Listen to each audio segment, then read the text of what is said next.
से इकरा हसन का जो है वो टिकट हो गया तो कुछ जोश और बढ़ा। पहले भी टक्कर हो चुकी है मनीष चौहान और इकरा हसन की, अब दोबारा से अगर हो गया तो कैसा रहेगा माहौल? क्योंकि आपकी कही हुई बात पर वो कहती है मुझे हंसी आती है। आप कह रहे थे कि भाई डट के सामने आओ, खुल के सामने आओ, वो आखिरकार कौन है जिसको आप कह रहे हैं कि सामने? मोटरसाइकिल छुड़वा देना और इस तरीके की बात करना, क्या ये सांसद के काम होते हैं कि भाई आपकी मोटरसाइकिल पकड़ी जाए और सांसद ही छुड़वा देंगे? लगातार आपको कैराना का चुनावी माहौल दिखा रहे हैं, लगातार लोगों से बातचीत करा रहे हैं और जानने की कोशिश कर रहे हैं कि अब की बार आखिरकार किसकी सरकार, और दूसरी तरफ जो टिकट की दौड़ है वो आप लगातार देख रहे होंगे। तो जो टिकट की दौड़ है वो मनीष चौहान और प्रदीप चौधरी जी के बीच है। अब मनीष चौहान मेरे साथ खुद मौजूद है, इनसे बातचीत करेंगे क्योंकि इनके लगातार प्रोग्राम हो रहे हैं और कहा जा रहा है कि मनीष चौहान के सम्मान में युवा मैदान में और लगातार बातचीत हो रही है। तो मनीष जी, पहला सवाल मेरा आपसे कि मनीष जी के सम्मान में सिर्फ युवा ही मैदान में, बुजुर्ग नहीं है? आपने देख लिया होगा बुजुर्ग कितने हैं, हर तरफ जहाँ भी जा रहे हैं, जिस भी गांव में जा रहे हैं, बुजुर्ग भी आशीर्वाद दे रहे हैं जी। और देखिए, कुछ एक कल्चर है हमारे यहाँ कि बुजुर्ग जो हैं वो दिशा निर्देश देते हैं जी, और भागदौड़ जो है वो नौजवान करते हैं जी। तो नौजवान भी चल रहे हैं और बुजुर्गों का आशीर्वाद मिल रहा है। और आज तो बड़ी भारी मात्रा में, मैं गांव सलारपुरा में था तो वहाँ महिलाएं भी छतों पर, और जिस कदर बुला बुला के आशीर्वाद दिया और जो सम्मान हुआ, तो मैं तो बहुत गदगद हूँ आज। जिस तरीके से आपको जन समर्थन मिल रहा है, कैसे देख रहे हैं? टिकट क्या देने की मजबूरी हो जाएगी क्या? देखिए, हमारी पार्टी इतनी मजबूत है, एक बड़ा संगठन है भारतीय जनता पार्टी जी, तो मजबूरी शब्द तो उसके सामने कुछ भी नहीं है जी। वो कोई मतलब नहीं बनता। पार्टी जमीनी स्तर पे कार्रवाई करती है और पार्टी नेतृत्व जो है, जो हमारा पार्लियामेंट्री बोर्ड है जी, वो तमाम संगठन और बूथ से लेकर समीक्षा चलती है जी, वो अपना कार्य करते हैं और उसी रिपोर्ट के आधार पे पार्टी टिकट करती है। तो दबाव तो किसी का नहीं, दबाव किसका मानेंगे? मैं भारतीय जनता पार्टी के सामने एक बहुत छोटा सा उसका सिपाही हूँ, उसके लिए काम कर रहा हूँ और उसी सेवा भाव से हम पार्टी को मजबूत करने का काम कर रहे हैं। एक ही मकसद लेकर चले हैं कि माननीय प्रधानमंत्री जी को हमें तीसरी बार देश का प्रधानमंत्री बनाना है और जो राष्ट्र हिंदुस्तान को जिस तरीके से आगे बढ़ाया है माननीय मोदी जी ने, तो उसको हम विश्व पटल पे और मजबूत करने का काम कर रहे हैं। तो जैसे आप लगातार लगे हुए हो, टिकट की दौड़ तो है ही है, तो 400 पार का कुछ नजर आ रहा है या फिर कहीं ना कहीं छिटकता हुआ नजर दिख रहा है?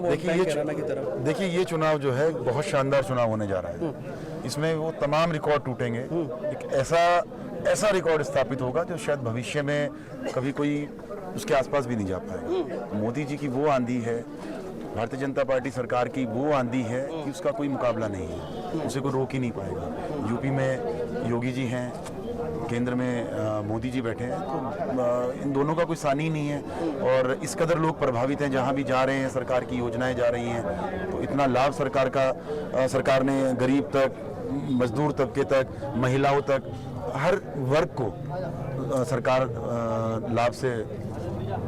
अच्छा, दूसरी तरफ बात करें हम समाजवादी पार्टी से, इकरा हसन का जो है वो टिकट हो गया तो कुछ जोश और बढ़ा। पहले भी टक्कर हो चुकी है मनीष चौहान और इकरा हसन की, अब दोबारा से अगर हो गया तो कैसा रहेगा माहौल? देखिए, इस बारे में चर्चा ही नहीं करनी चाहिए, तमाम पार्टियों का उनका निर्णय है, उन्होंने अपना उनको जो ठीक लगेगा उन्होंने अपनी तरफ से बढ़िया प्रत्याशी को चुना है। जो भी होगा, हम तो अपनी तैयारी पे विचार कर रहे हैं। हमें ये पता है कि भगवान ने मौका दिया, आपके चैनल के माध्यम से कह रहा हूँ कि पता भी नहीं लगेगा कहाँ से वोट निकल के आएंगे, पता भी नहीं लगेगा कहाँ से वोट निकल के आएंगे, इंसान सोच भी नहीं पाएगा। और मैं दावे के साथ कह सकता हूँ, भगवान ने मुझे मौका दिया तो कम से कम अगर 4 लाख से नहीं जीते तो फिर हमारा राजनीति करना बेकार है। 4 लाख से ना जीते, मैं बहुत बड़ी बात कह रहा हूँ। क्योंकि लेकिन ये हसन जी का एक इंटरव्यू देख रहा था मैं, क्योंकि आपकी कही हुई बात पर वो कहती है मुझे हंसी आती है। किस बात पे हंसी आई? कह रहे कि आप उनके गांव जंधेड़ी में हरा देंगे, और वो कहने लगी तो मुझे एक हास्यपूर्ण लगा, वहाँ पर तो भाजपा का वोट बैंक है, तो वहाँ से भाजपा को ही जाएगा। चलिए, आप भाजपा के वोट बैंक को वहाँ पे अलग करिएगा, और जो मुस्लिम वोट बैंक है वहाँ पर, भाजपा का तो वोट बैंक है, वहाँ पे कश्यप समाज की वोट काफी मात्रा में है, मैं भी मानता हूँ। आप मुस्लिम समाज में अभी भी शायद मेरे ख्याल से उन्हीं के पारिवारिक सब लोग मेरे साथ मेरे कार्यक्रम में हैं। मैंने उनको बुलाया नहीं, लेकिन उनको पता लगा कि यहाँ पे कार्यक्रम है। साबिर जंधेड़ी जी हैं, सभी जिम्मेवार लोग, अमजद जी हैं, सभी लोग वो साथ में हैं। अच्छा। वो लोग आए हुए हैं। उनके परिवार के छोड़ के चंद 2-4 घरों को उनके साथ पूछिएगा उनके साथ हैं कौन, सभी तमाम लोग। मेरा प्रोग्राम भी वहाँ पे उन्होंने किया और मुझे पक्का वादा उन्होंने किया है, वो सब मेरे साथ हैं। देखिए, बात ये नहीं है, पार्टी का जो वोट बैंक है वो सब दलों का अपना अलग अलग है जी। हमने उसमें कितना जोड़ा वो महत्वपूर्ण है। मुझे इतना पता है भारतीय जनता पार्टी का एक बहुत मजबूत ठोस वोट बैंक है। उसके अलावा हमने किन लोगों को जोड़ा है, वो डिफरेंस जो है, वो डिफरेंस मेरा अपना मेहनत का है, हमारे पिताजी की मेहनत का है। वो सरकार की योजनाओं को जो हम लोगों तक पहुंचा पाए हैं वो उसका है। तो वो अंतर आप उसको देखें जरा, कितना अंतर बैठेगा।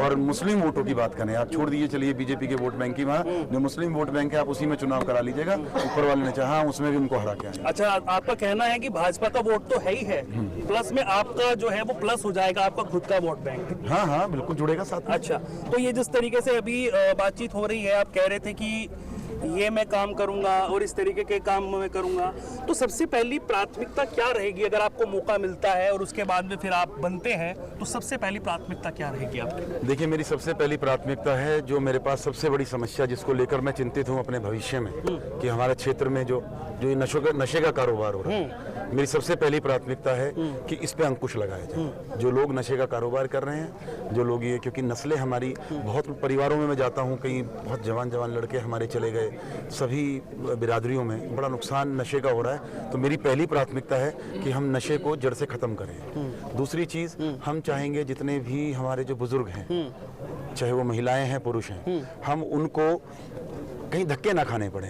एक ऐसा सिस्टम लेकर आना है कि उनको कहीं दफ्तरों में कहीं भी चक्कर ना लगाने पड़े। एक ऐसी टीम हमारी स्थापित हो, हम इस तरीके से अधिकारियों पे अपना प्रभाव बनाकर, अपना प्रेशर बनाकर उनको सही ढंग से, कि उनको चाहे वो पेंशन हो, प्रेशर ही बनाना पड़े। देखिए, सरकार की योजना चली, जनप्रतिनिधि का कार्य क्या है? मोदी जी हर जगह नहीं आएंगे, योगी जी हर जगह नहीं आएंगे, वो कार्य हमें करना है, हम उनके सिपाही हैं, वो योजना भेजने का काम कर रहे हैं। अधिकारी और नेता, हम दोनों की एक बराबर जिम्मेवारी बनती है कि हम उसमें पेन लेकर उसको सही तरीके से लागू करके आम आदमी तक, आम जनमानस तक, जिसके लिए वो काम शुरू हुआ है, वो वहां तक पहुंचे। तो कई बार लगता है, हालांकि बहुत इंप्रूवमेंट हुआ है पहले से, लेकिन कई बार लगता है कि अभी भी गुंजाइश है, तो हम उस व्यवस्था को और सुचारू रूप से मजबूत करने का काम। आपने कहा कि अभी मैं सुन रहा था आपका भाषण, तो कह रहे थे कि मोटरसाइकिल छुड़वा देना और इस तरीके की बात करना, क्या ये सांसद के काम होते हैं कि भाई आपकी मोटरसाइकिल पकड़ी जाए और सांसद ही छुड़वा देंगे? देखिए, मैं आपको एक बात बताता हूँ, ये हमारे क्षेत्र में आप घूमिएगा, यहाँ पर सड़कें, बिजली, पानी, ये तो सरकार दे ही रही है, और उनसे कोई बहुत ज्यादा फर्क नहीं पड़ता है आम आदमी के ऊपर। आम आदमी को जरूरत होती है, हमारे लोगों की सोच क्या है, हमें अपने हिसाब से नहीं चलना है, हमें लोगों के हिसाब से अपने आप को चलाना है। हमारे लोगों की सोच क्या है कि थाने में एक मोहर लगनी है, किसी भाई का सिलेक्शन हुआ आर्मी में, किसी भाई का सिलेक्शन हुआ किसी भी जॉब पे गया हो। अब हमारा वो जो लड़का है उसको आदत नहीं है थाने में जाने की, क्योंकि पुलिस का एक डर होता है। तो चाहे कुछ भी हो जाए, उसको एक फोन हमसे करवाना है, मोहर लगनी है, जायज काम है। अच्छा, छोटा सा काम है, लेकिन मनीष जी किसी की बाइक के पेपर ना हो, उसको भी छुड़वा दे? नहीं, देखिए क्या होता है, दो चीजें हैं। धीरे धीरे आपको लोगों को आदत डालनी पड़ेगी। सरकार ने कुछ चीजें, अभी जैसे हमारे यहाँ कप्तान आए हैं, तो उन्होंने बड़ी चेकिंग व्यवस्था बहुत तेजी से बढ़ाई है कि चेकिंग की जाए, हेलमेट होना चाहिए, अच्छी चीजें हैं। लेकिन हम एकदम से तो फांसी नहीं दे सकते ना लोगों को। धीरे हम अपने लोगों को समझा रहे हैं कि आपको अपने पेपर लेकर चलने हैं। अब आप सीधा उनको फांसी पे लटका देंगे, अभी आदत नहीं है, तो उसमें जरूरत पड़ती है। हाँ, चोरी की बाइक छुड़वाएं तो वो गलती है, लेकिन अगर किसी के कागज घर पे रखे हैं, अब हमारा एक जिम्मेवार आदमी जा रहा है मोटरसाइकिल लेके, प्रधान है, पूर्व प्रधान है, या आम सामान्य आदमी भी है, कार्यकर्ता भी है पार्टी का, वो जा रहा है मोटरसाइकिल लेकर, कागज नहीं भी है उसके पास, घर पर रखे हैं, मोटरसाइकिल तो नंबर 1 की है, कोई बात नहीं, कागज आपको दोबारा दिखा देगा। अब ऐसे में अगर कोई भी पुलिस वाला हो, चाहे कोई भी अधिकारी हो, अगर वो उनके साथ बदतमीजी करता है, फिर नेता की जिम्मेवारी क्या बनती है? हमारा फर्ज बनता है कि हम अपने कार्यकर्ता के सम्मान की रक्षा करें, हम अपने सम्मान, उसका सम्मान भी बचाएं, उसको उसके लिए लड़ाई भी करनी पड़े तो हम करेंगे, उसकी कागज मंगवाएंगे, उसको दिखवाएंगे। हम अधिकारियों को साफ कहते हैं, अगर उसके बाद पेपर नहीं है तो आप उसको रोक दीजिए, उसके घर से मंगा लीजिए, वो आपको फेसबुक, उस पे व्हाट्सएप पे कागज मंगा के दिखा देगा। घर आसपास है तो वहां से मोटरसाइकिल, लेकिन आप उसको ना गाली देने का अधिकार नहीं है, आप उसको बेइज्जत करने का अधिकार नहीं है, वो लड़ाई हमें लड़नी पड़ेगी। तो मनीष जी, जिस तरीके से आप रैलियां निकाल रहे हैं, लगातार जन समर्थन उमड़ रहा है, तो कहीं ना कहीं टिकट को लेकर आश्वस्त नजर आ रहे हैं या फिर कहीं ना कहीं शंका है? देखिए, पहली बात तो आपने कहा कि रैलियां निकाल रहा हूं, मैं तीनों टाइम मिल गए, भगवान से डर के कहता हूँ, और ये लोग खड़े हैं, सब सामने खड़े हैं। मैं सच्चाई आपको बता दूं, मैंने किसी व्यक्ति को आज तक ये नहीं कहा मेरा प्रोग्राम करो। मैं माता रानी से डर के कहता हूँ, मैंने किसी को नहीं कहा। लोग खुद मुझे, लड़के खासतौर से यंगस्टर्स, बड़े भी कह रहे हैं, बड़े जब जा रहा हूँ तो आशीर्वाद भी दे रहे हैं, तो मुझे बुला रहे हैं और ऐसे ऐसे प्रोग्राम हो रहे हैं। कल ही एक हमारे बड़े नेता कह रहे थे, यार ऐसे प्रोग्राम तो चुनाव में भी नहीं होते।